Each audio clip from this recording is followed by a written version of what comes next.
My name is Jason Shirley. I have a team of my colleagues here, Shirley, Gary McLaughlin and Alan Davis.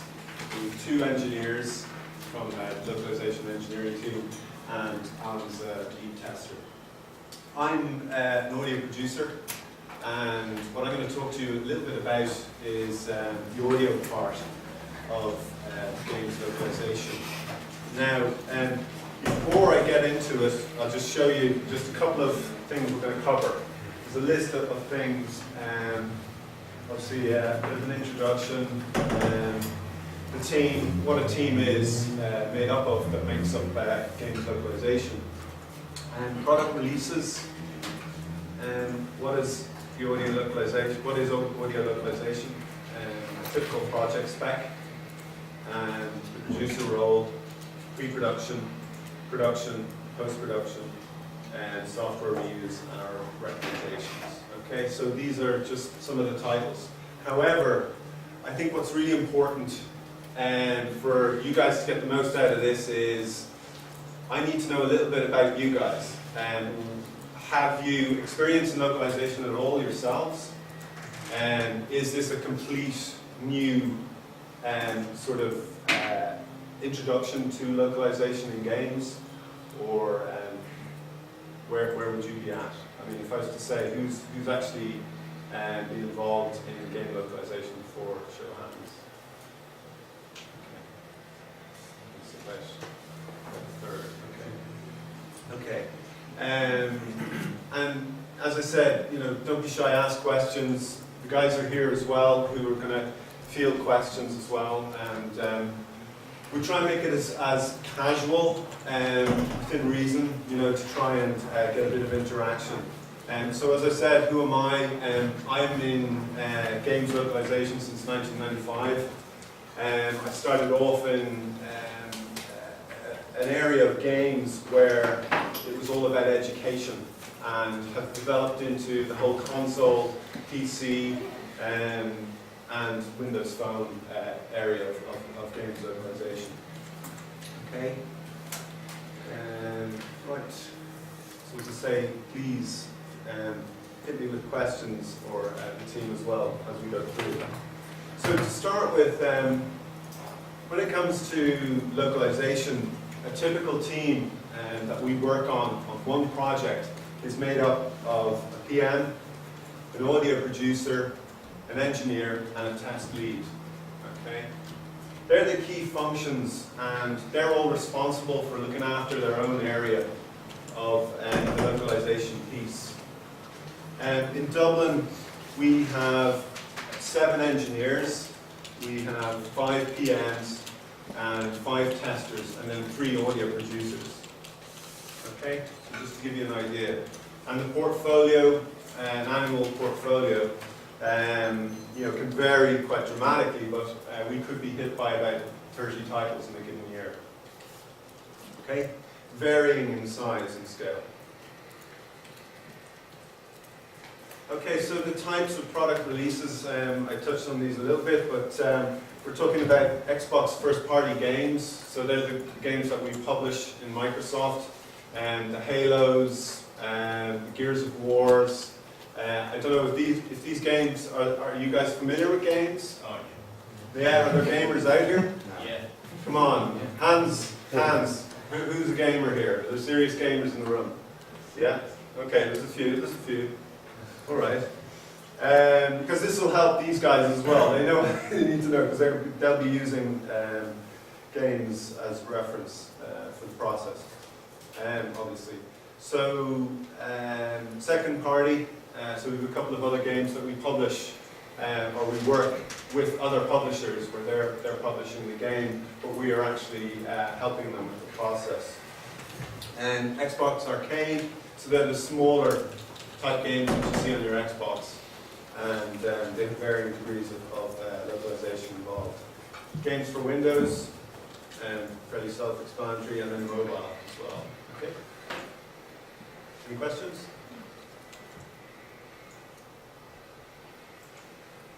So what is audio localization? Well, the key element of audio localization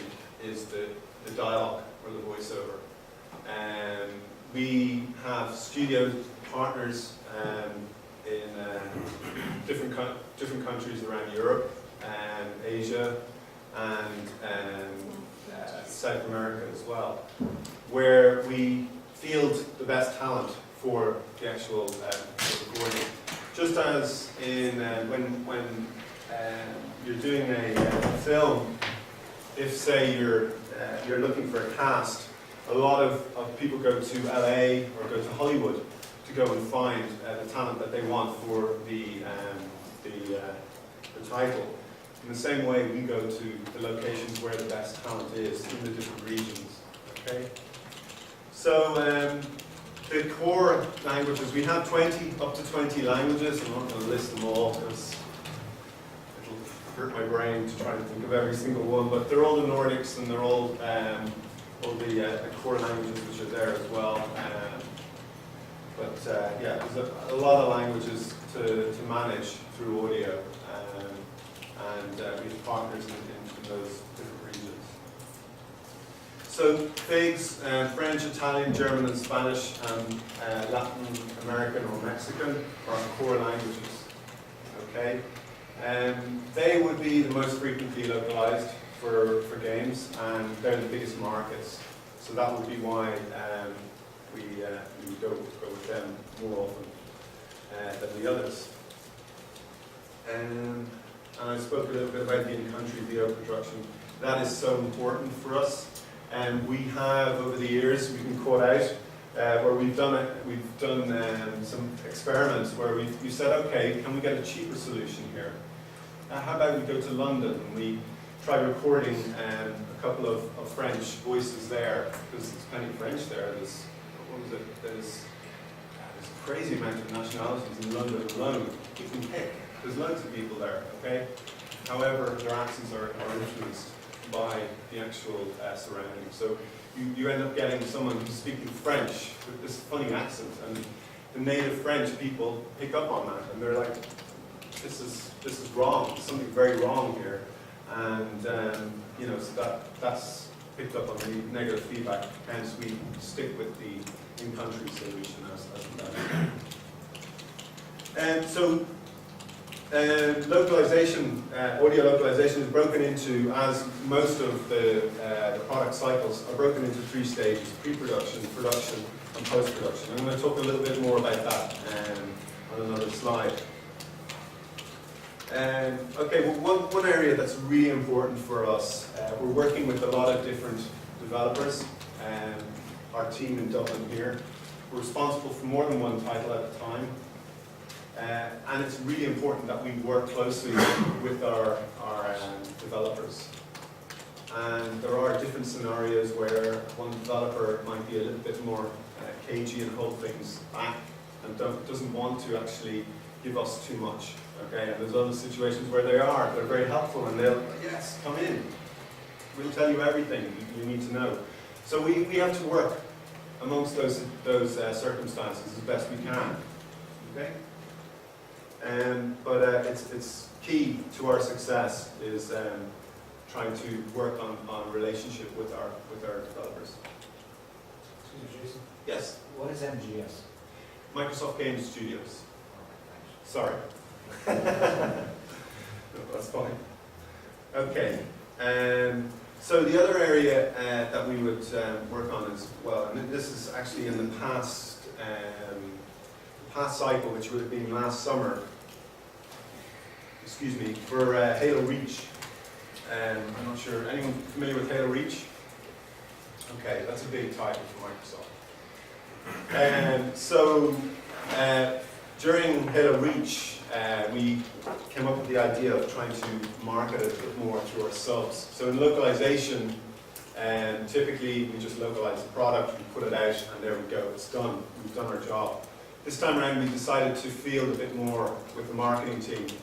And what we actually did was we spoke to different subsidiaries in German and in Spanish as well. And what we did was set up this competition on Facebook, where we could get some native Germans or Spanish to actually put in their own acting of a certain section of the game. So we gave them a little snippet of a video from the Payload 3 and said, send in your casting for this. And we got great feedback. It's created a lot of hype in the subsidiaries, which was fantastic. And then I sat down and judged who would be the best, and that was my first experience of Facebook. I had to sign up with Facebook for this. So I had no choice. So anyway, it was a good experience, I think, for Microsoft, and I think also it was good for the subs and for the end users as well, because what happened was that person who won got himself in the game. We sent him to the studio, and he recorded his own voice for, a minor title, or a minor character, but still, he got in the game. And that was, so, exposed to multiple tools and processes, and this will be the same for these guys over here as well. I'm working with different developers. They all have different ways of doing it, just like a musician likes to use different instruments and different tools. It's exactly the same in the games industry. They like to use different forms of software and hardware. We have to be able to adapt. We have to keep up with it. We need to know what's the best and most efficient and costly and quality way of doing it. It doesn't always mean we do it the exact same way, but we need to know how they did it in order for us to actually achieve a similar result. So the other area we cover is video post-production as well. Yes, I'm an audio producer, but when it comes to the games industry in localization, they're sort of rolled into one.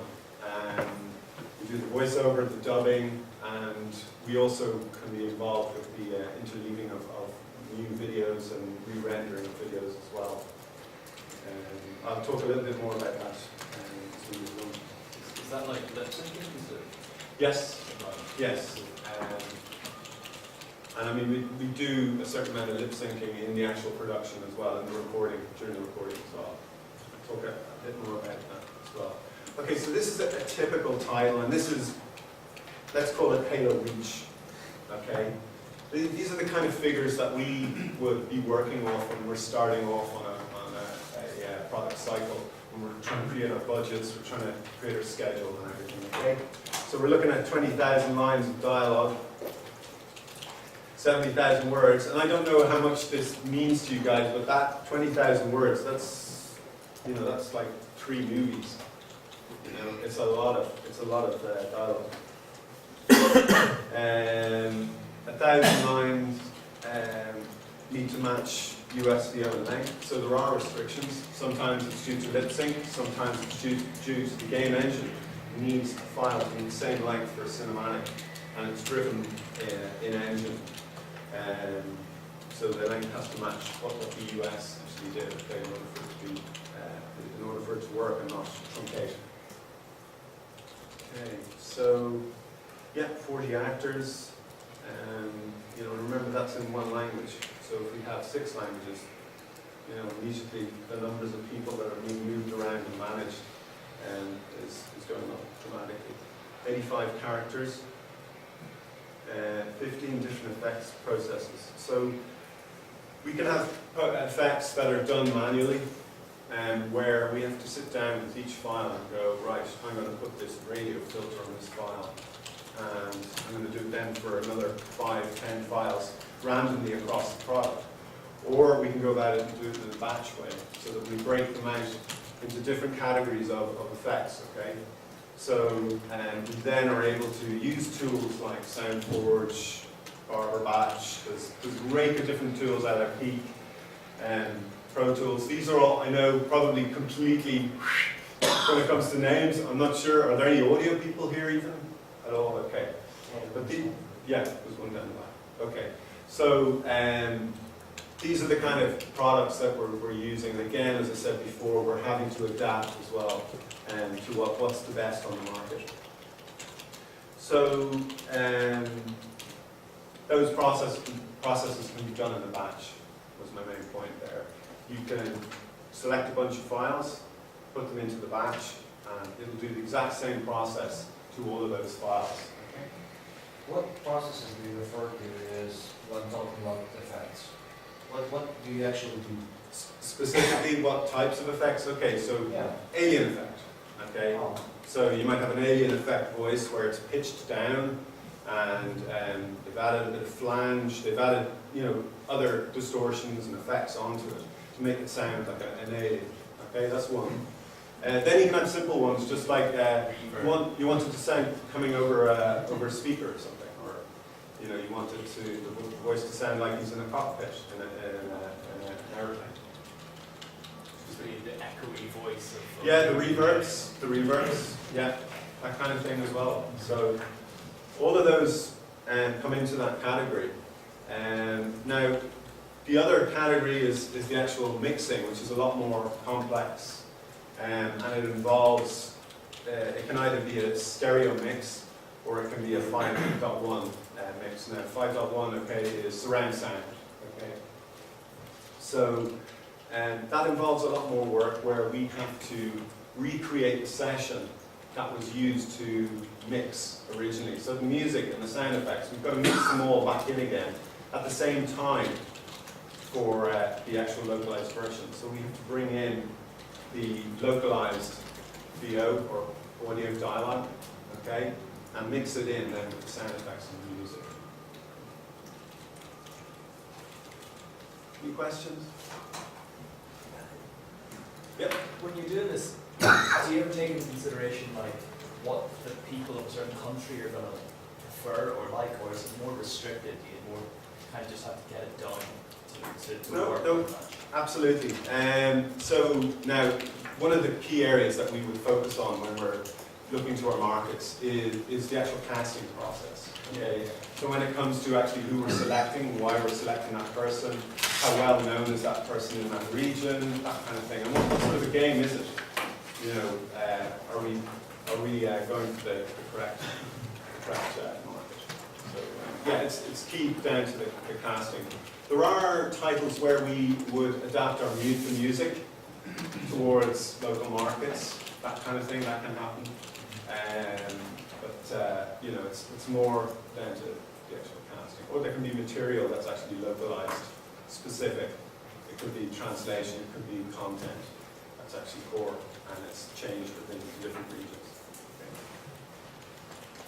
Okay. So, yeah, 48K, you guys aren't audio people, you probably won't know what that means, but it's a step up from a CD, okay, and quality, okay, so it's good quality audio.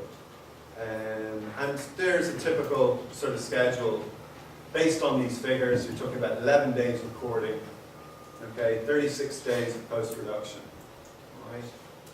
And again, I'll talk a little bit more about post-production as we go through. But that's yeah. I was just going to ask you, in terms of the underlying core development as well, is that you're using different development or developer companies to do that, so you've a variety of different code below that as well? In relation to the actual schedule? Or development, the actual core, the original development of the product, Yes. Can be Rails or whichever Yeah. technology. Yeah, we're very dependent on, the schedule is very dependent on the developer, okay?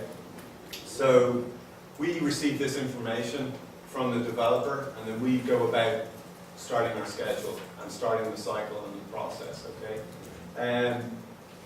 We are, when it comes to actually recording and pulling the trigger on everything, we need to have everything in place. We need to have content from the developer that we can use as reference for our recording. And like I was talking there a little bit about cinematics and time constraint, where we have to have files the same length. So we have to have that content before we can go into actually record. So, From say a localization or a translation perspective, then with earlier builds, will you release early build software to your linguists or to your country review, or what stage Yes. in the process are you?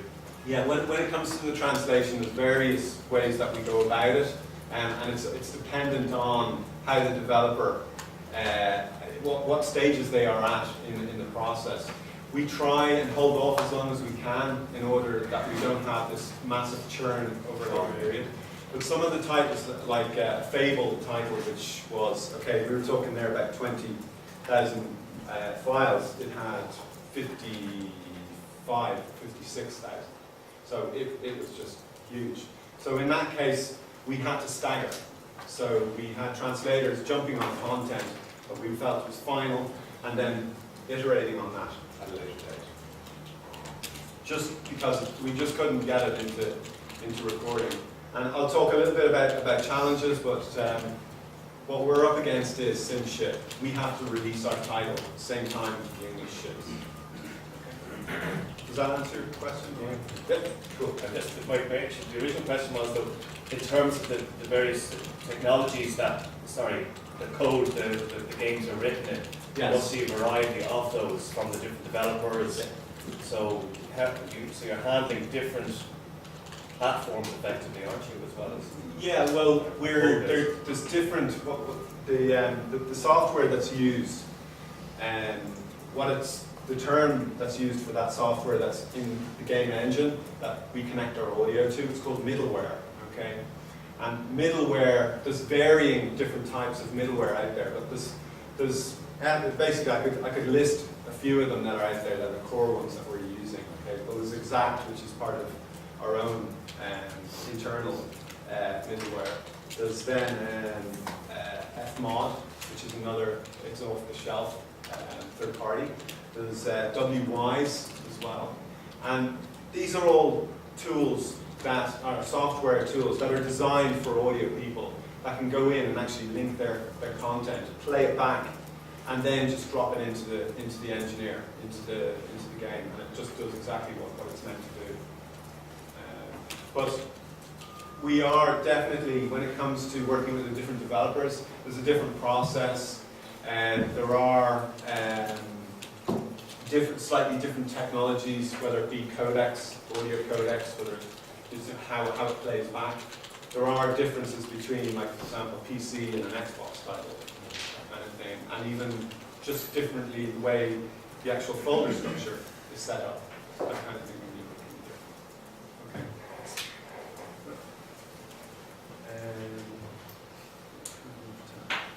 Okay, so pre-production. So as I said, we're broken into three core steps. So pre-production is first, and it's all about planning and getting your ducks in line.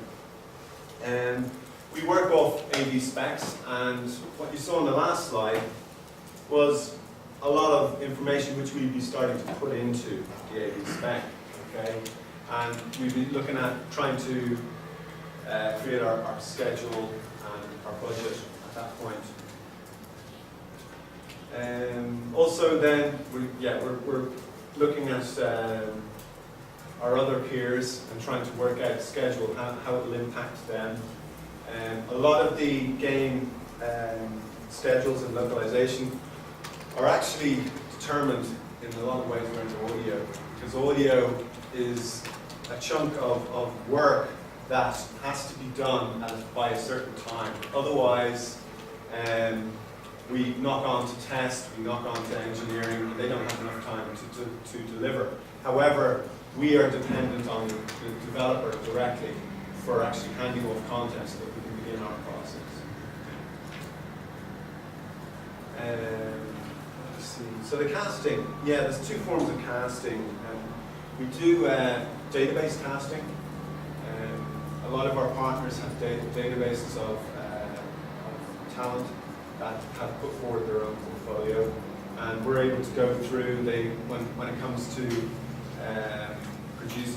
going through the actual casting process, we will say, okay, we've got these characters.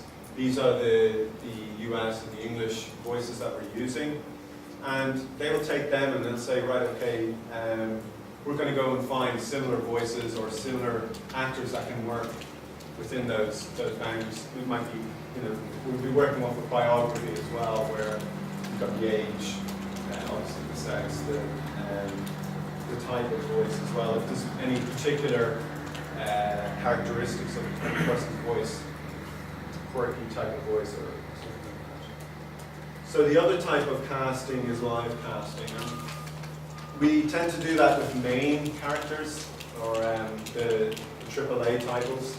So where we want to actually go a little bit further, we want to hear this person in character, and not just hear what he's done in X game a year ago or whatever.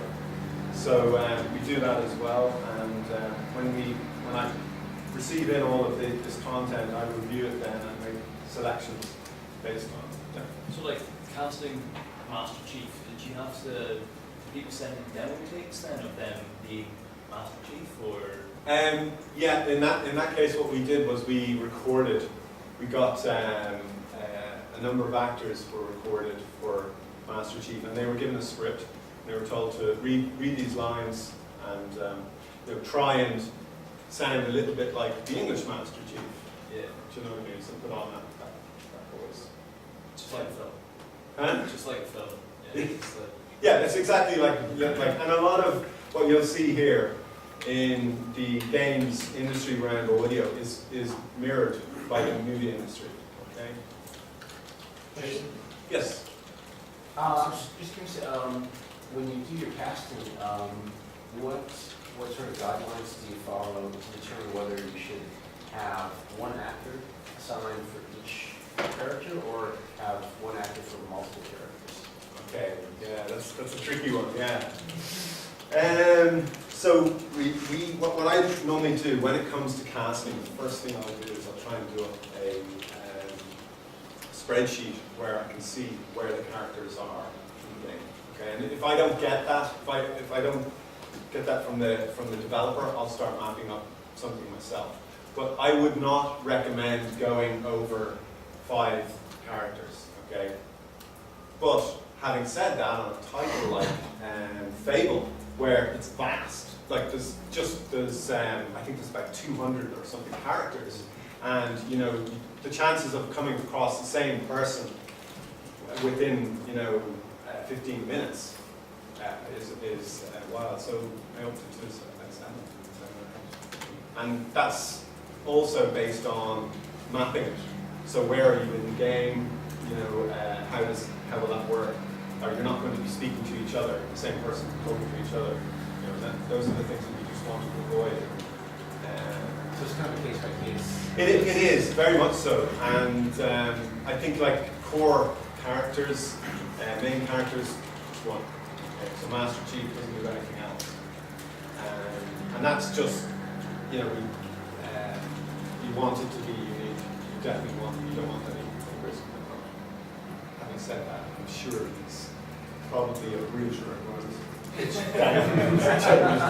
But anyway, yeah, that's a different story. So, Sorry. yes?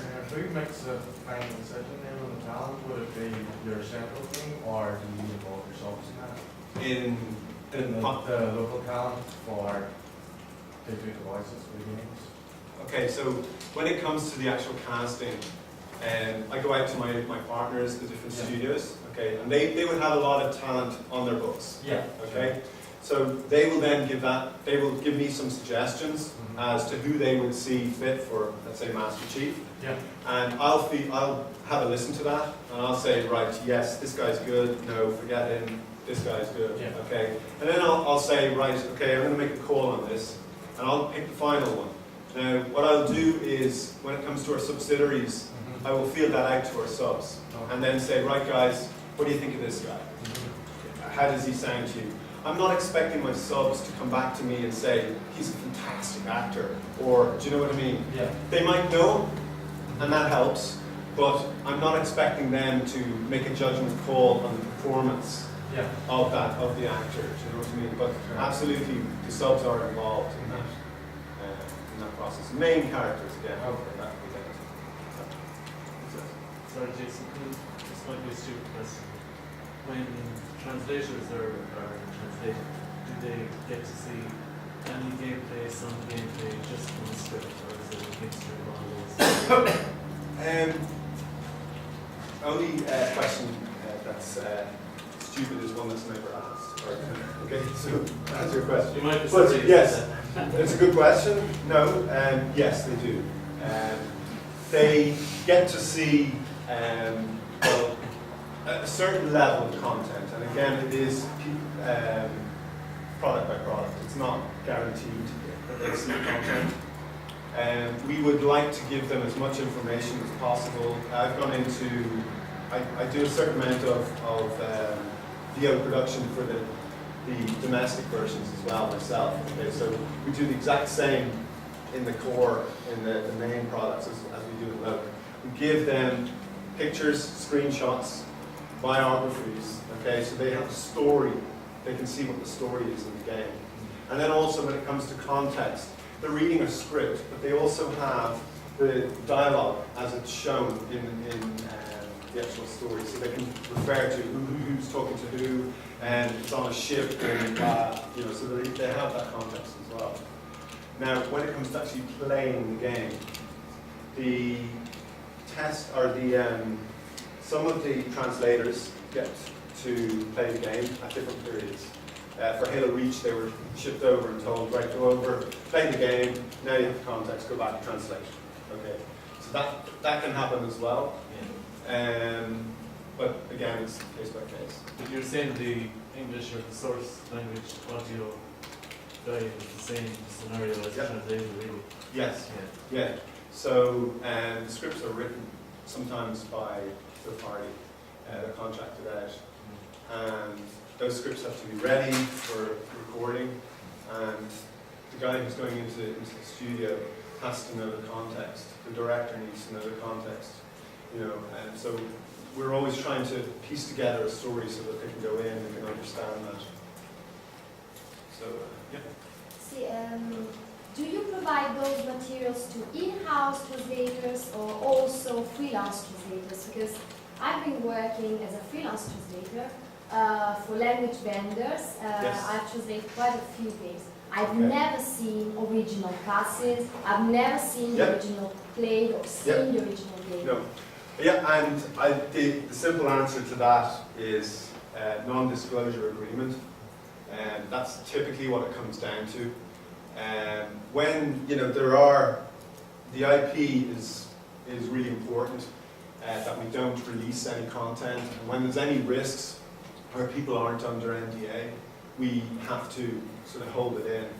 And typically we would try and get context out to you in, it might be in screen grabs or that kind of a way. What we, Also freelance translators can Yes. access. Mhm. yeah, well, content would be sent out. Is that right, guys? Yeah, it's sometimes dependent on the company that we use to do the translation. Yeah. So sometimes they may have security concerns or some other concerns. They want to be responsible for leaking the story. Yeah. I mean, we couldn't go down the road of community translation, okay? Mhm. Because we would just be, there'd be leaks everywhere, Yeah, I'm sorry, but who decides the non-disclosure agreement? Because in the cinema industry, there was the same problem. Like in the 80s, translators who did rough translations, and also subbers, they couldn't see anything. Yeah. But anyway, the cinema dubbing industry has overcome this problem, because this was a huge problem, translating assets without seeing a lot. Yes. So who decides the non-disclosure agreement? Would there be a way to overcome it only for translators? Yeah, typically the IP owner decides that. Okay, so in the case of Lionhead, for example, they would be responsible. But also Microsoft, are saying, okay, we don't want this content to be under any risk of getting out. I know I worked on 2 Halo titles that had leaks in them, and all hell let loose. There was like private investigators sent around the world going looking for these people. It's crazy, but they don't want leaks in any way to jeopardize the marketing effort or the story get out before. So it's very important. The owners at the end of the day will be Microsoft as a publisher, but also Lionhead as the core developer. So I know it seems quite Anyway, tight. the cinema, they have overcome this problem. Yes. Usually Yeah, but translators that- would you be on an NDA? Huh? Are you on an NDA, a non-disclosure agreement? I think so. Anyway, I've never seen Yes. it in the last, so I cannot tell you if I will be able to disclose them. No, we do. We are able to get it translated by freelance, and we do have a type of translation in two different variances of translation. One is we go direct to freelance translators, and the other is we work with vendors. So, you know, we do have that option, but again, all of those people would have NDAs these days. Okay. Actually, as a freelance translator, I have to say I'm kind of a lot of NDAs with Microsoft for the game, so I didn't even speak about it because I won the title and it had like 20,000 words and it was really cool. But that was the only way to get some information. And I don't think that a translator can do a good job translating a game when he has no context at all. So you need at least to get the jokes and all these kind of things, and to get a feeling of the game. Okay, when it's Halo, you know it. Well, you know what you're getting yourself into. Yeah. If it's a title that is it's a new series starting or something like that, it's kind of difficult if you have no context. Yes. So actually the agencies, the language service provider I work for have to sign NDAs and all the translator too. And sometimes when I 10 pages, you have to sign every single one of them. But it's worth it because that's the only way to get the information. So I think that is the way to go, because clearly you cannot release all the content of something that is worth so much just through over the wall to freelancers. It's not possible to do that. And there are ways to work around it. Yeah. And actually, if you work with an agency, they are going to have the first responsibility. So if there is any kind of leak or anything happening because of their freelancer, well, they're the one who's going to be in trouble. Yep. Yeah. No, I mean, just to put things in perspective as well, you know, when it comes to the movie industry and the games industry, like Halo Reach, for example, made more money than Spider-Man 3, which was released at the same time. You know, so it is a big industry. There are risks, and this is one of the areas where it is a risk. If stuff gets out early, you know, it can ruin the plot. It can, you know, ruin the whole hype up to the release.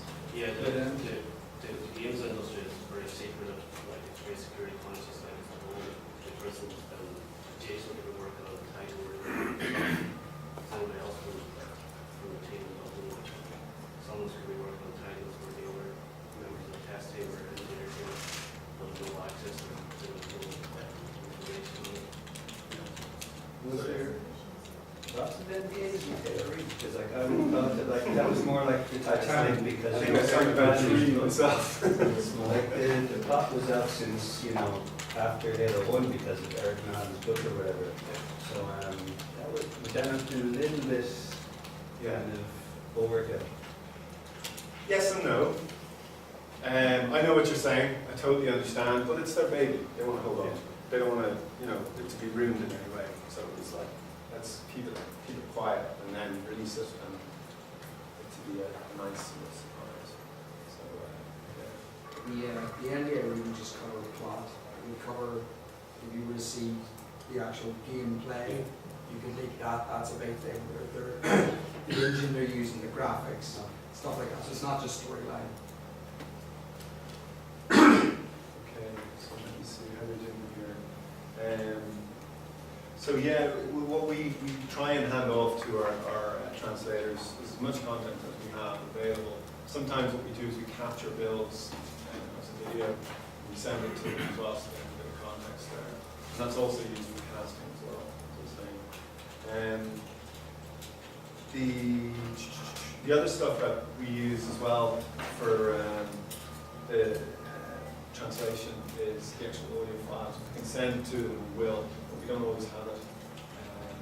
We can be in a position where we're actually starting translation before we have any content, or even have a playable build. That has happened, and that's our reality.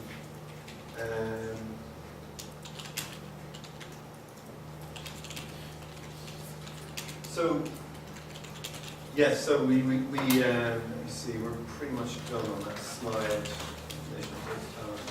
So Google Meets. Okay, so we're obviously involving a lot of people when we're talking about a title that has, what was it for Fable, to give you an idea.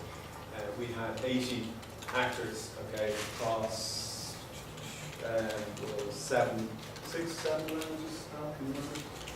6? Yeah, Okay. we had 6 like full rooms. Yeah, six full, so, you know, that amount of people being managed across all the different regions and being coordinated, making sure that those actors are slotted into a schedule, that they can work, that they're not on holidays, etc. So you get a general idea. So production, as I was saying, we have partners in the different regions. We work with a couple of core vendors and then studios in the different places that we need actual recording. Again, in-country, really important.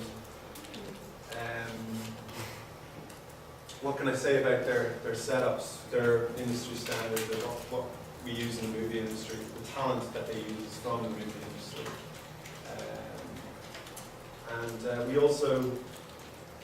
During recording, we might provide cinematic content for them to dub to. I'm not sure if you're familiar with that process, but if you've seen any foreign films or any films that have dubbing in them, that's what we're up against. We're trying to get the lip movements as close as we can, but it doesn't always work. There are times where it's just going to flip because it won't work.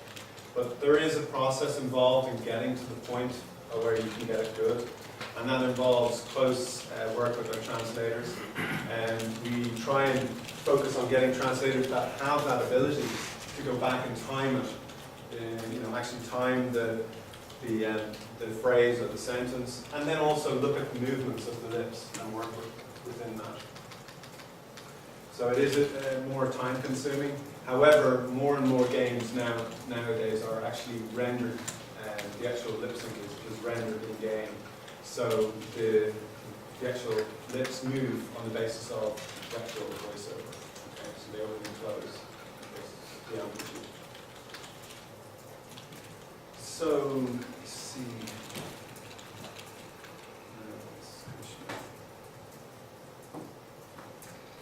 Okay, so I was going to show you how we do it for time. I better keep going on here. Give you a quick.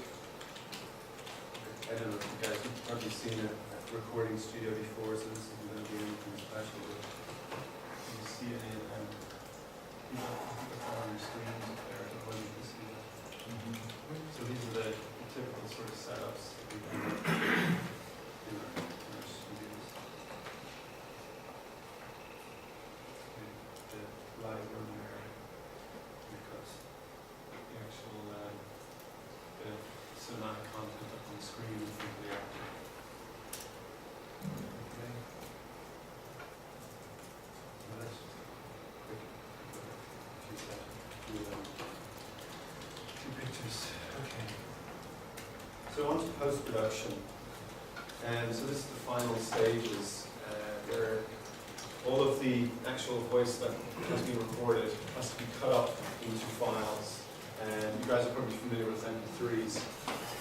Well, or are you familiar with WAVs? Yes. Yeah. So WAVs is the other format on PC and very commonly used. And everything that is recorded has to be cut up into an individual WAV that will be tagged, that will be then actually triggered in game in the relevant place and point. So, as part of post-production, in the first stage, files have to be cleaned, so any mouth clicks or noises, background noises or utterances or anything that's just not meant to be there is taken out. And then leveling, so getting a decent level, might have been recorded well, but it was actually quite low in comparison to the rest. So that has to be rectified during post-production. And then the actual file naming, making sure that it has the correct file name to a script. Okay. Now I'm going to talk to you a little bit about scripts. I'm just going to jump off here for a second. Just quickly show you a script. What a script is. And we have some It'll reach those. So this is a typical script. It's in Excel. You guys familiar with any of this? Have you seen an audio script before, a voiceover script? So in movie, it's in Word, and or it can be in screen scene. And there's a couple of different industry standard software packages that are used for actually writing scripts. But what we ask for is actually if that comes in Excel, because we can simply go, right, character. Okay, we want Holland, and actually just select the one character for the actual recording session, and quantify the amount of lines he has to record, and schedule that recording accordingly. So what we have here, key elements are, we have the dialogue, obviously, what's been spoken, the actual character name, and then the actual ID, which is just a little bit over here, the file name. Which can be completely arbitrary, but the key thing is that it's unique and it doesn't change from when it's put there. We have had times where the developers decided to just change the name of a file or a couple of hundred files. We're looking around frantically. We don't have these files. We recorded everything that was in the script. Why don't we have these files? So we have that mismatch, which is a big challenge for us. Okay, enough of that. Do you expect the translations back from translations in Excel? Yes. Yeah. Well, we do use translation database software, and Gary will be touching a little bit on that later on. We have some tools of our own that we work with them around. But Excel is what goes to the studio itself, and they have it up on their easel in front of them. Okay. Jason? Yes. What is in the F column? So there are other, we do get other bits of information which can be very helpful.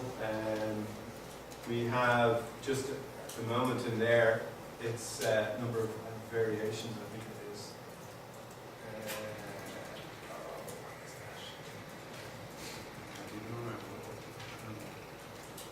Oh, permutations. That's the number of permutations that is. So 1 through 3.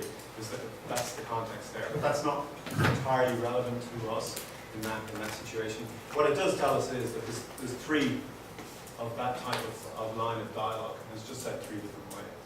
Okay. And what we've got there also, sometimes we get contextual information in here as well, where it's telling us where it is in the game. Spartan phase 1 intro, so we can get some feedback or information that can be used for directing. So that is unconscious of time. I'm sure people's stomachs are starting to go. Okay, so where is it?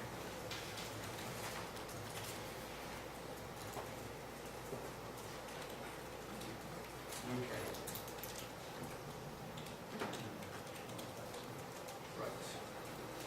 So yes, and that's the first stage anyway. But we use that script. That's used during post-production to make sure that we have the right file with the right content, the right file name. Okay. So that's made sure in stage 1. Stage 2, audio processing, sound effects, mixing if required. That was what we were talking about earlier on. Third stage then is the mastering. Okay, so just like a CD and music.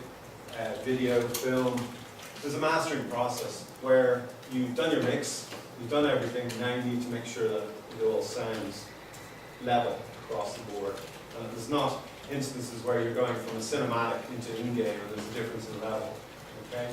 So that's a process that involves a bit of back and forth between playing the game and also referring to the US levels. A bit of back and forth. And then we use tools to actually make sure that our VO is at a set level, okay, and that it sounds consistently at that level. Okay.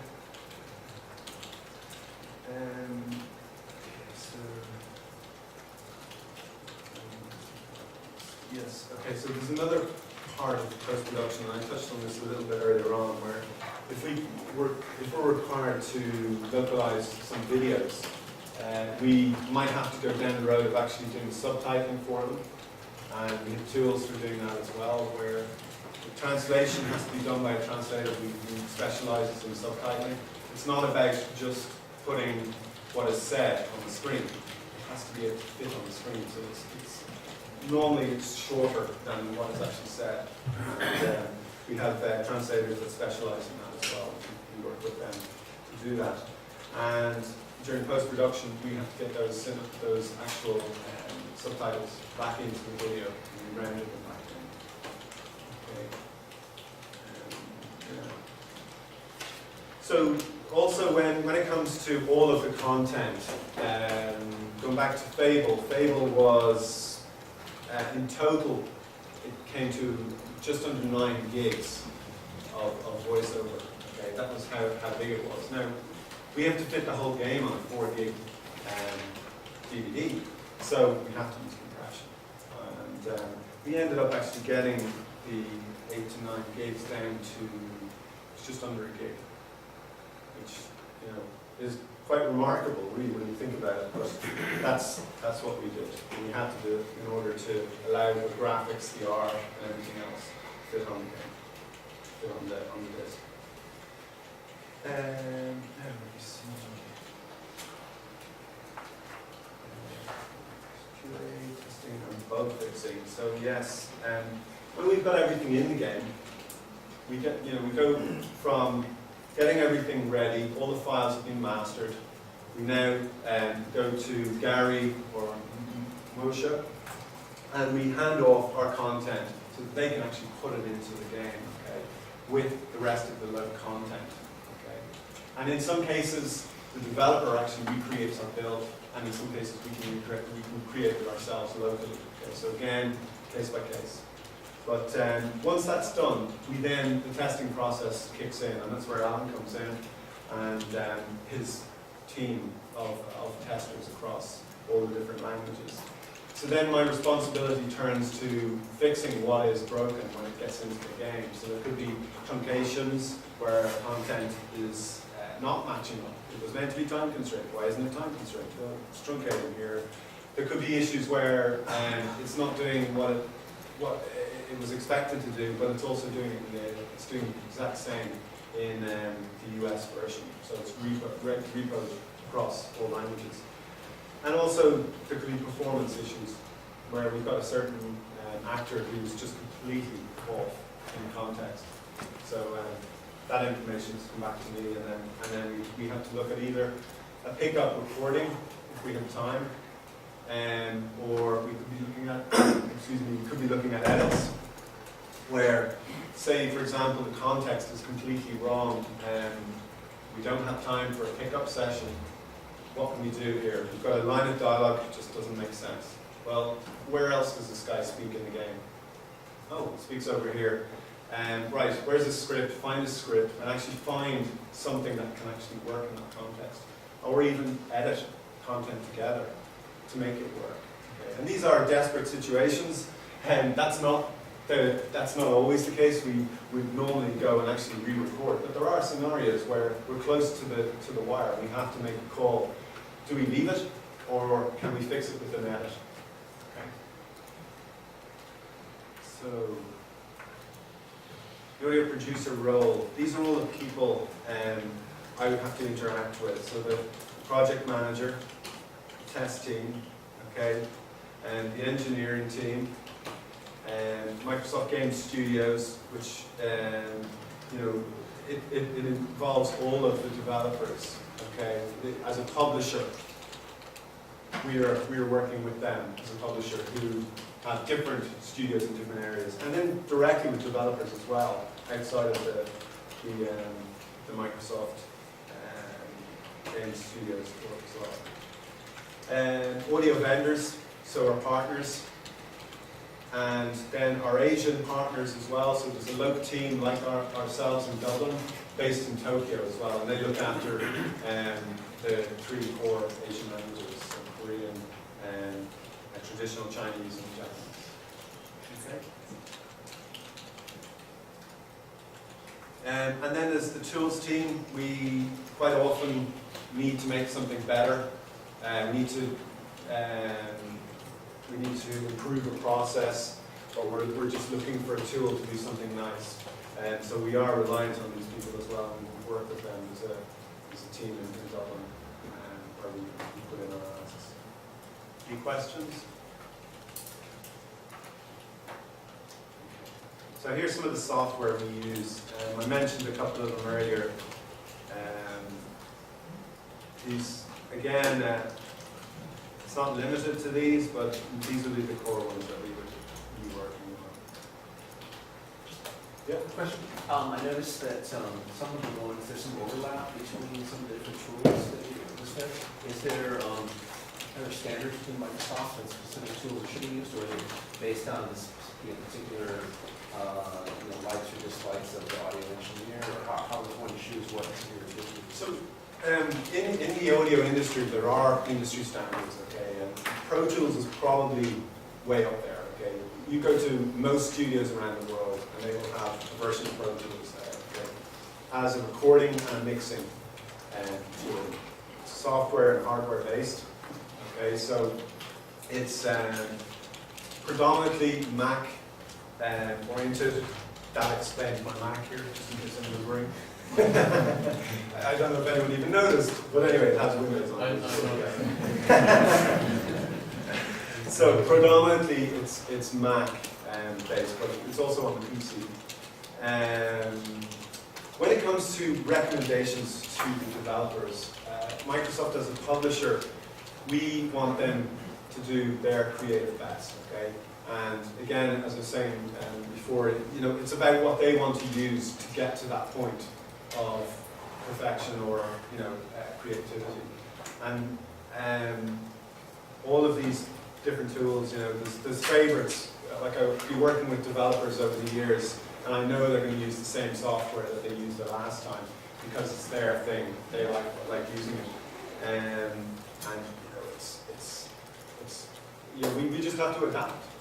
Because you might ask, well, can Pro Tools not do everything that all the others do? It can to a certain degree, but there are situations where you need to get more information, and the only way you can get that information is by going into the likes of speakerphone and looking at what way it was set up by the original person who came up with that idea, and then going, right, okay, yeah, well now I know what it did. Now I can recreate it, okay? Because it's not always as simple as just listening, oh, what's he done there? Yeah, I can hear a bit of flange, I can hear a bit of EQ and all the rest. And you can do a bit of adaptation on the fly, but that can take you a long time. When you've got a huge amount of content to get through and a really tight deadline, you have to look at the best possible way of getting to the result. Okay? So, our challenges. I'm conscious of time. We're on the dot now, so I'm going to rush through these. If you like to take time, we can extend, the lunch break a little bit. Sure. Yeah. We'd be happy to do that. Yeah. Okay. Well, we'll go on with the challenges after a break lunch. Oh no, if you want to continue on, we can cut into lunch break and we'll push the okay. start Not session time after. Okay. No, I'll keep going. No, that's fine. That's not. Okay. No, I'm happy to go on. Okay, so our challenges, large video productions, huge amount of content, loads of assets flying around. As I was saying there, 54 to 55 or whatever thousand files, dialogue in one language, and it makes up 8 gigs of content. That's a huge amount just to copy from one location to another location. And we're copying it from different locations around the globe. So we're pulling it down, and all that has to be managed in a way that we get the right results at the end. Okay, so actor availability. Actors do not like August. They will be on holidays, on their yachts, doing whatever they want to do in the sun. And we've been caught out quite a few times because product cycles tend to happen over the summer.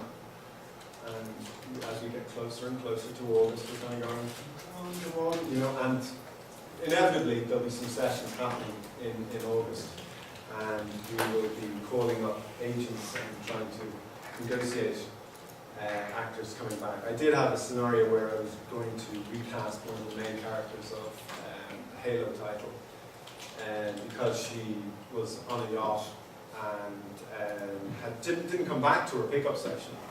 And I had to make the call, was I going to re-record? She'd already done all the core content, and it was already in the game, but she had to do some pickups and we needed them.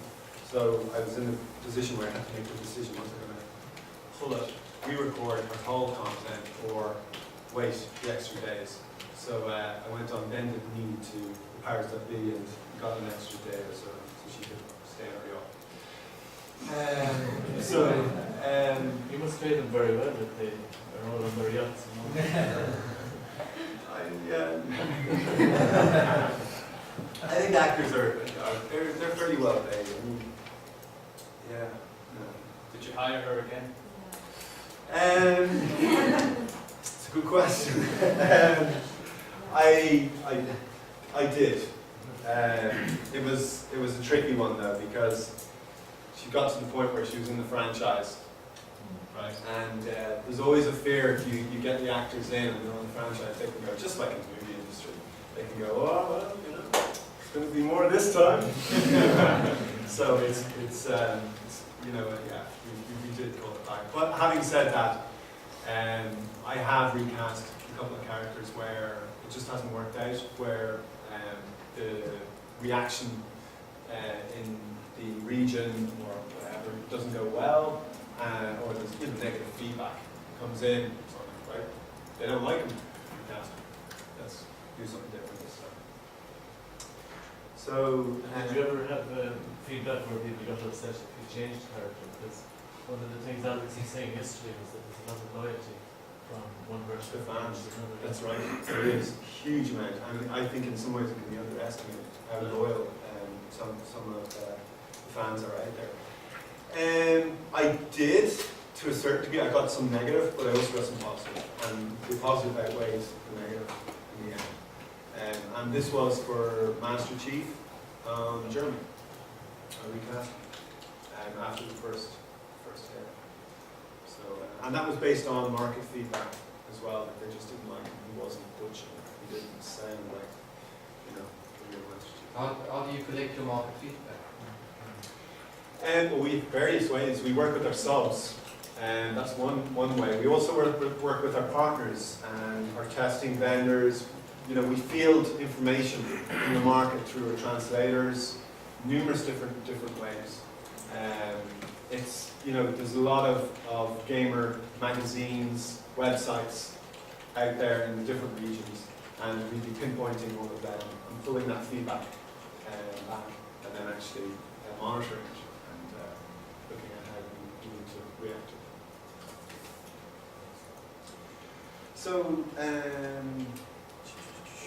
I spoke about post-production, and we need to talk a bit more about that. Quality assurance, and you know, we've so much content.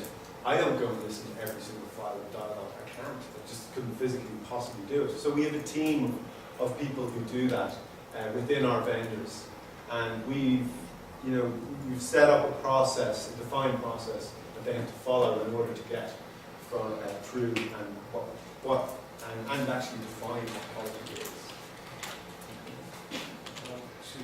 How can you define the quality is of in voiceover? I mean, what are the key components that make up good quality audio recording? Well, I mean, from it's sort of technical requirements that we'd be looking for. We'd be looking for a certain level of recording, okay, so that it's at a certain level.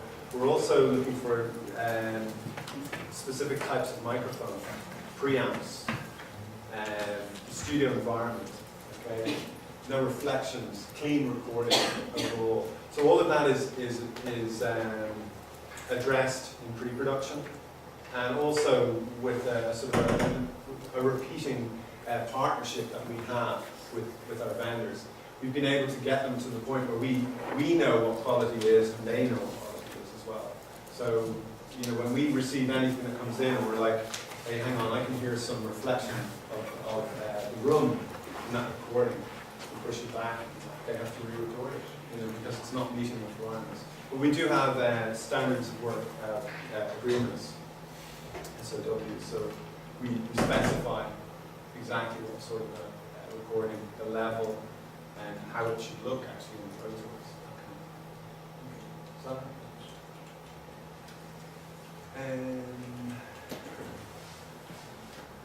So one of our biggest challenges is managing scripts, updates, and pickups, okay?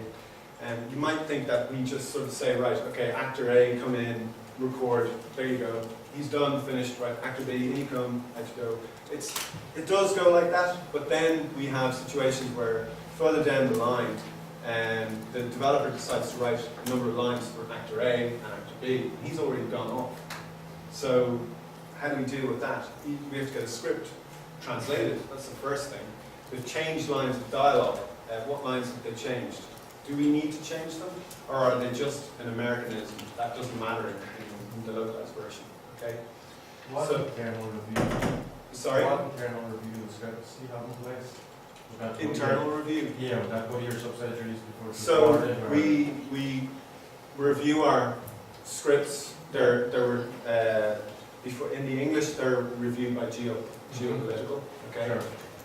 and they're edited internally. Then they would come to us, and they are translated, and then they're reviewed after translation. Okay, they're reviewed by a third party company. So then that review process circles around, and they give the feedback and go back. But what our biggest challenge though is the constantly moving content, where the story has changed. Peter Molyneux from Lionhead has turned around and said, no, we don't like that cinematic, it doesn't work, change it. And already the English production is finished, the localized production is finished. And we're like, oh, okay, right, it's okay. We have to get the studio back. We have to, get the pickup set up, pickup session set up, and find out what actors are available, when they're available. Because that happens, do you actually plan that in at the localization stage to say, We do. this is cut off one, this is cut off two, Yeah. so that you don't have to do pickups every second week? Yeah, we would. Now, I worked on the Fable franchise on the actual UK VO production myself, which was somewhat of an advantage for the localization as well. I was managing that, so I was able to say, right, this actor and this actor and this actor, ready for record, boom, over translate, okay, translate into production, okay. I was able to oversee that whole process, but that was a luxury. We do not have that luxury with other developers. They dictate what they want, and I know there's various titles that are being worked on at the moment that are, with the same challenges where there's stuff just coming in late, and the developer just wants to be creative right up to the end, and it can be very costly. I've had situations where I've had 14 languages, and I specifically said, right, okay, because it's 14 languages, let's keep the pickup to a minimum. Keep it on the main character, right? So I had a schedule for the main actor to come back. After this point, no more changes on any of the minor characters. Sure enough, what happened? Changed in minor characters. Now, I can suck it up and say, right, well, we're not changing it. That affects quality, and that's not the reality we live in. So, in-game testing, Alan's going to talk more about that later on. How it impacts me is I've worked with Alan over the years, and we've come up with certain things that I'd like his team to pick up on around audio specifics, and he's able then to field bugs back to me in those areas, so it's defined. So there's a definition for each of the type of bugs, and they're looking out for them. You don't have audio experts in the test team, so you have to tune them towards that, giving them as much input.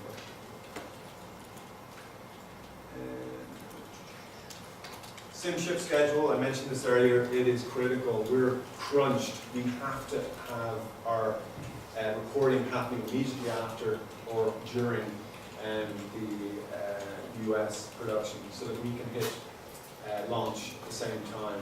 And it is a huge strain. We didn't always have, it wasn't always SimShip. We used to have deltas where we had the luxury of a couple of weeks here and there.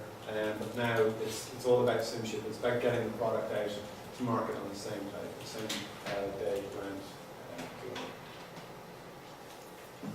Okay. Yes, and you know, my job involves working with teams in Tokyo, Redmond, in Seattle, the UK, and various places around Europe as well. And you know, we're working as a whole team.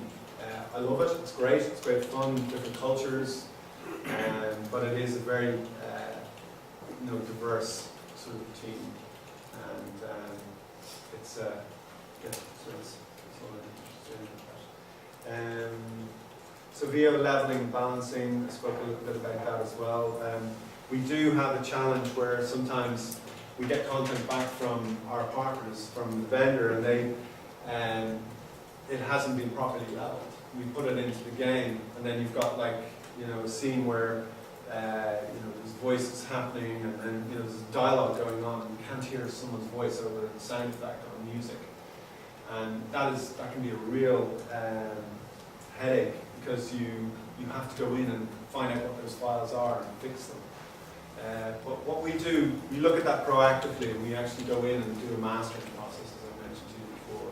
And that happens after our studios hand them off to us. Go and master them. Okay, source control. Yes, we want source control, but we never rarely get it. You'd think it would be a given that we know what's final and what isn't, and that it's in one location. But it's a challenge for us to get our developers to agree to source control. They won't always give us access that we have the final content. So it is a challenge. Yeah, and as I was saying, we don't. The next point, build updates and availability. So that's really what that is about. Sometimes we don't have the ability to actually build on site. So we're reliant on the developer to actually do a build and then hand it back to us. And you know, if we've got a load of pickups or we've got bugs in and we're trying to fix them, we're reliant on them to get them back to us. And then network connectivity. Again, as I was saying, we're working across Europe and North America and South America, so there can be challenges there. What kind of transfer are you using for, like, say, the bytes files you might get before or whatever? What type of transfer? Yeah, what kind of transfer are you using? Because you do kind of that. Well, yeah, well, we use various software packages for file transfer. I mean, we use MTD obviously as well, but there's rich copy. Right. There's a couple of different robocop. There's various different ones that we use, just trying to maximize the, you know, the efficiency as best we can. We're always looking for new ways. So this is just the final slide before questions. We just have a couple of recommendations that we would talk to our developers about at the kickoff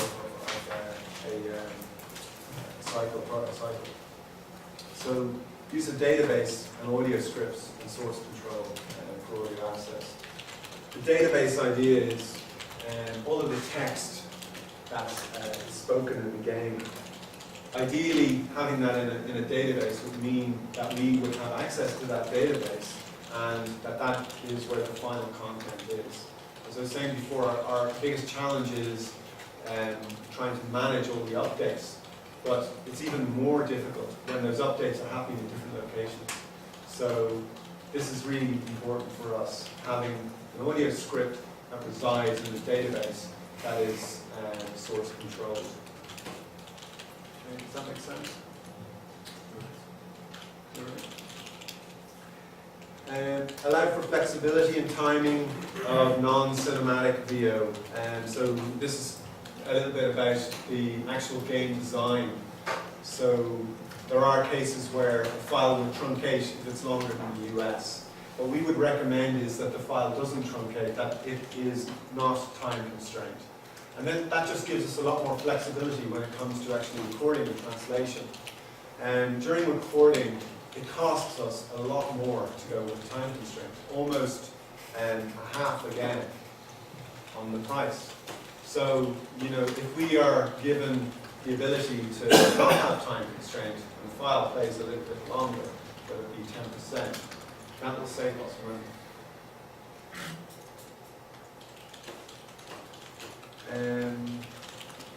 So concatenation, yeah, this is a no-no in game design, really. You try and avoid it as much as you can. Where it occurs most often is actually in the sports titles, where it's player 1, pass to player 2, etc. And you can get it to work, but it's very difficult. Personally, I think even in English, you can hear it, and it's not very convincing. We've got more disk space available, so why don't we do it? But it's still there. The developers pull it up every now and then. Oh, I want to save disk space. Yeah, we'll do it this way, right? And we have to try and make it work. But as you guys all well know, when it comes to translation, it doesn't always work. And that's our biggest challenge.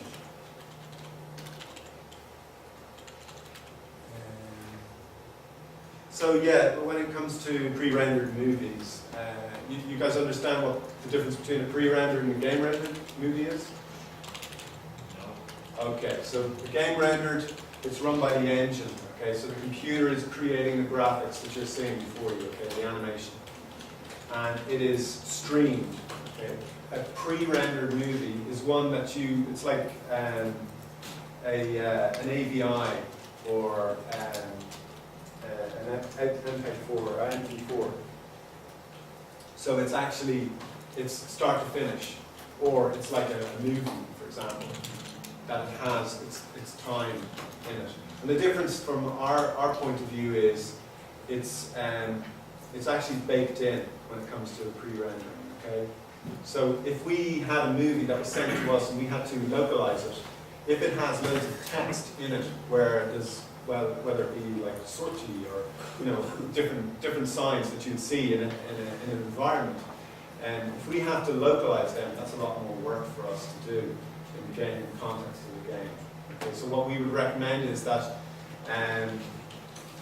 you know, that they leave text out of those pre-rendered movies, okay, to save on time and cost. Okay. That's not to say they do that. It's just a recommendation.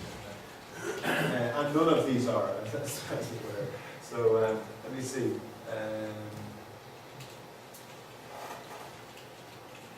So yeah, now we're into a bit of technical speak, digital signal processing, which is DSP. So this is a form of processing that creates an effect, okay, in game. So, you know, I was talking earlier about effects, and we were talking about running voiceover through a batch to create an alien voice. And this is done, that's actually rendered in there, okay, it's baked in. In this case, when I'm talking about digital signal processing, this is done by the game. Okay, so you've got the voice dry, it has no effect on it. But as X character walks into a certain amphitheater, his voice changes. He's got a reverb on his voice. And that's done by DSP. Okay. And that, at the moment, is, you know, the game developers are dominantly moving towards that. It's an amazing technology, because you've got, it's a dynamic environment. So you can have certain lines of dialogue processed one way in one environment, and then processed a different way in another environment. So it goes from a small room into a bigger room. And the reverb changes, the sound of the actual room changes. It could be the same dialogue, the same actual line of dialogue. So we would encourage them to use that because it means then we've less to actually bake, we've less to actually batch process. Okay, and it's less cost in post-production. And then when it comes to actually doing the processing, the last point there is typically what happens is the game developer comes up with loads of different processes or effects that they want in the game, okay? And they have a team of 3, maybe 4 audio people that can work on these, okay? And they're only doing one language, remember that, okay? They might take days and hours and months working on a particular effect, okay? But I can't do that. We can't do that in localization. We don't have that luxury. So we have to come up with a smart way of doing it. So I'd always work with the developers and actually try and influence them on how they're going about doing their processing. So if they are not going to use DSP, I'd say, look, have you thought about using the batch process? What tools are you using? Can you do it this way? And if they're not forthcoming, I will go, right, okay, well I'm going to create one. What do you think? So that's typically where it works. Okay, well listen, that's kind of it from me. I hope I've sort of given you some sort of an insight into the audio space.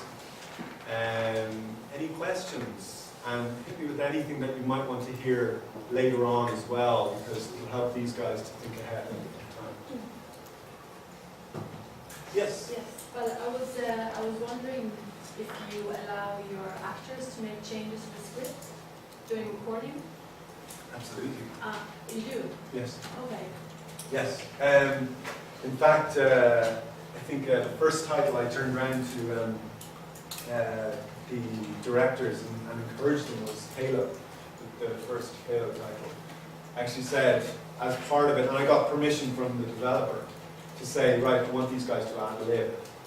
Because what can happen is, I don't know, you guys mightn't be familiar with the script that was in Halo, but it's got a ridiculous amount of Americanisms in it there. Stuff that I just don't understand, and I'd be surprised even if you were able to work it out even with the dictionary. But it's there, and we're expected to translate it. So what we would do is, we would say to the actors, and we'd also say to the translators, guys, you need to be creative here. This is a line of dialogue. This might be the context of it, but you guys need to come up with something that's colloquial, that works in your region. So yes, we would. Now it's not always a free rein. It's we have to be careful because anything that's updated, we have to update also in the text and in EDBs, which subtitling and all that kind of thing has to be considered as well. But yes, is the answer to that. Because we want that creative bit as well. I have a big one. We localize games for a while, and we've done some voiceover, a couple of projects, but we're not really professionals in that. So what would you recommend to do to this, so as to start off in the voiceover business, like where to get knowledge and what to start with, how to pick the audio studio, like part of it, what it is to this. What to start with? Well, I think it's a small enough industry that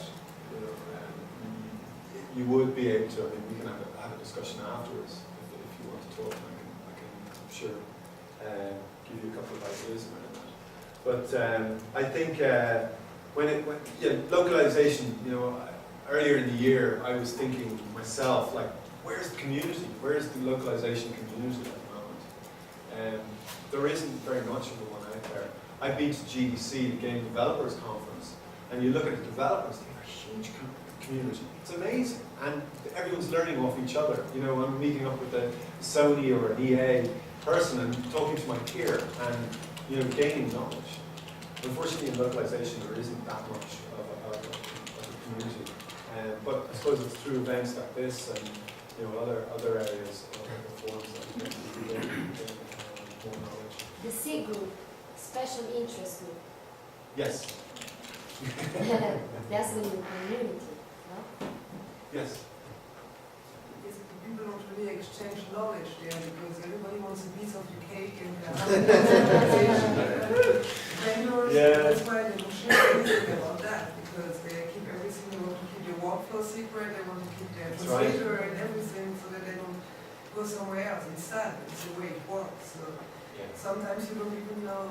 A lot of people at the GDC, you cannot know that they're actually localization vendors because they're kind of hiding. So after a while, you know, oh, this one is from Armenia, yeah, this one is there, but they don't have a booth or something big. So they just walk around and make meetings with all the big shots and try to get the projects there. So I mean, it's true. I think actually just one other point on that. You know, there's sort of different levels of acting. You know, and obviously the cost is a big influencing factor there. So you know, I mean, one thing to consider is where are you going in at, and what level are you going in? Are you going for the, you know, the AAA titles, or are you going for the lower level, just narration, or do you know what I mean? So think about that. Or are you going for characters, you know, that are going to be part of a franchise? But there are, you know, we can have a chat. Do you only do US English or ever do other English variants? Or in the case of Spanish, you sometimes do Mexican? Yes. Or how does that work? It goes down well. Now I can tell you a little story about what we did in Spanish. We had a very tricky situation where we decided we were going to do neutral Spanish. Anyone heard of neutral Spanish? Somewhere out in the ocean, somewhere there. So that went down like a bomb. So we tend to do two regions, and we stick to the Iberian and the Latam. Now, we were in a situation where we actually tried to do the Latam for one of the Halo titles, and we put it out to the Iberian market, and there was eruptions. They were not happy at all. So what we do from that time on, we've always put two SKUs out, so separate voiceover for both of those regions. And yes, the North American, we have a partner out in Mexico City. In fact, for one of, as I was saying before, I've done a bit of development via production as well. And I think I was over in Mexico City a couple of years back where I did a session for a game called Crackdown. We got some gang type sounding characters, which was fun. It was interesting. But Mexican wouldn't be any different. For us, it's just another language. In the So way there's nothing shared anywhere in the process between the two languages, or is at least the text translation? When it comes to translation, we do have various ways of going about it. We can go for a full translation, and this is something that, you know, it's negotiated on the basis of the project, or we go for an adaptation. So we do an Iberian and then we adapt to Mexican. And I'd be curious to hear what people think about that. And for English, you do the same? For English, to like UK English, not so much. It's not really that common that we do a UK production on top of the US. However, you know, I've managed the UK productions for a couple of times as well. What about backwards, you know, for Fable, like, were there any changes made for the US market? I thought it was kind of a lot of English kind of humour and stuff in this, and yeah, we left it English, very much English. But there are titles where it's interesting. It depends where the developer resides, because it can be, you know, there are titles where it's a case of no, that's not the way the Americans say it. Aluminum, no, aluminium, no, aluminum. You have to say aluminum. So those sort of things can come up, and we have to, and you know, it's dependent on where the developer is. That dictates that. So in the case of Rhino, we went with English stuff. Right. So, yeah. Any questions? I would like to ask, do you adapt your games for the people who are deaf or blind? Because according to EU regulations, everybody should have Yes. access to that, Yes. which is very problematic. That's right. Yes. By default, correct me Alan if I'm wrong on this, the subtitles are off, but they are available to come on, and they're in the dashboard menu when you start. For a game in English, the subtitles are off by default. Yeah. And for the localized game, for a lot of the localized games, it's on by default. Yeah. So some titles are like partial plus titles where the audio is in English, but the subtitles are localized. So, Yeah. subtitles. I know some of the Connect titles for like, some of the Connect titles, you know, there's some jumping around or games, like some of them are like, the sports seated play. So like some of the wheelchair things, like playing a game normally and stuff.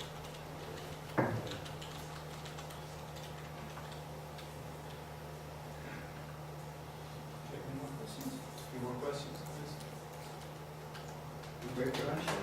Right. So listen, afterwards, Gary's going to talk a little bit about the engineering space, okay? And then Alan's going to talk about the testing space. And Musha's going to talk a little bit about the careers that are in Microsoft. And she's a new graduate that just joined us.